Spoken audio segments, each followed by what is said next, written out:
Hey guys, Jameson Redding here with the Road Trip Angler, and I wanted to share a quick tip on one of my favorite knots, the Improved Clinch Knot.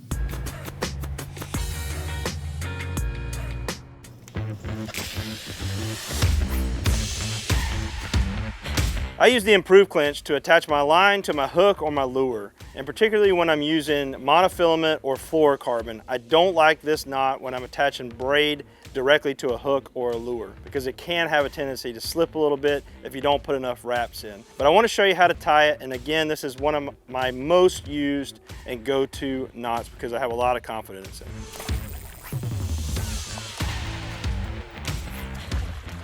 For this demonstration, I'm using an eye bolt to represent the hook or lure and a piece of cordage here to represent the line, just so that you can see it a bit easier. But you want to start by feeding the line through the hook eye or the eye of your lure.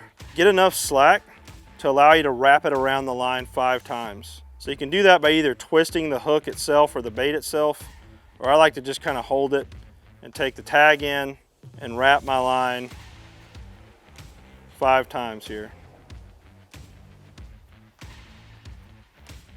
Okay, once you have it wrapped 5 times, it should look something like that. And you've got a gap here between the eye of the hook or your lure that creates kind of a little loop. You want to feed the line back through that. Now, if you cinch it down at this point, that's your clinch. The improved part is by going back through this loop that you've created here. And this is going to help a lot when you have lighter lines that might tend to slip, or slicker lines that might tend to slip, to really cinch that down and hold it tight. If I'm using a heavier fluorocarbon leader, you can get away with just using the clinch knot a lot of times. But with 20-pound fluorocarbon or 20-pound monofilament and under, and really all the way up to maybe 40-pound, I like the improved clinch knot because it just gives me that extra little bit of confidence. So then while holding the tag in, you can pull your main line to kind of get all this slack out and then cinch it down onto the hook. It really helps if you moisten this a little bit with your mouth while you're doing it to help everything slide through a lot better. You can really pull tight on that and then kind of grab your tag in and make sure that everything's good.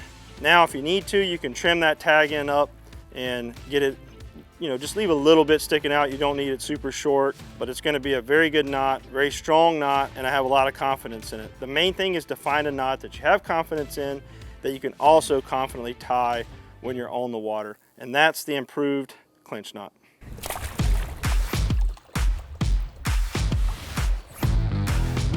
I'll do a quick demonstration on a real bait with real fluorocarbon leader here, just to show you what that looks like kind of in real life.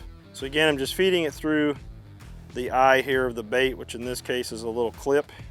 Getting enough slack. A lot of times I will kind of put my finger in to hold that loop open, because when you're dealing with real line, that tends to close up a lot tighter. And I'll pull enough slack to wrap that 5 times. So there's my 5 wraps. And then taking my finger out and kind of holding that loop open, I'm going to feed that line through that loop that I've created and then back through the other loop.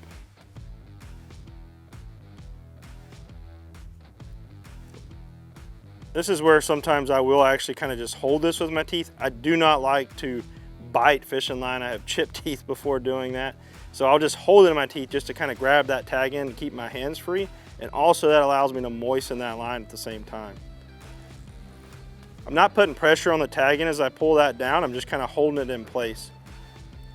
Now I'm going to pull the main line and everything cinches right down onto that tag.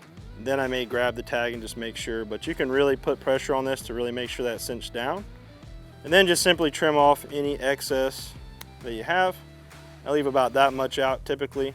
And that is my go-to knot again for tying pretty much any monofilament or fluorocarbon to any bait or hook. To quickly recap the improved clinch knot, I'm going to go through it step by step. You're going to feed your line through and get yourself enough slack to be able to make about 5 wraps around it. So starting there, you can actually twist the hook or lure itself, or you can hold that in place and just make your 5 wraps. Once you have 5 times, you go back through the eye or the loop here, not the eye of the hook, but the actual loop that you've created, and then back through the other one and kind of pull that tight. You don't want to cinch this too tight yet, and you just want to slide that down like a slip knot to the hook, and then hold your tag in and kind of pull everything tight. It helps if you moisten this a little bit. You can kind of wet the line with your mouth, but that right there is going to be a very durable, strong knot, and it's very simple and easy to tie when you're out on the water. The key is finding a knot that you have confidence in and that you can tie very easily, especially when you're on the water. And if you're a kayak fisherman like me, you don't want to have to take a lot of time to retie your lures. So there you have it, the improved clinch knot. To see how to tie all these knots, be sure to check the links in the description and check out our channel at The Road Trip Angler.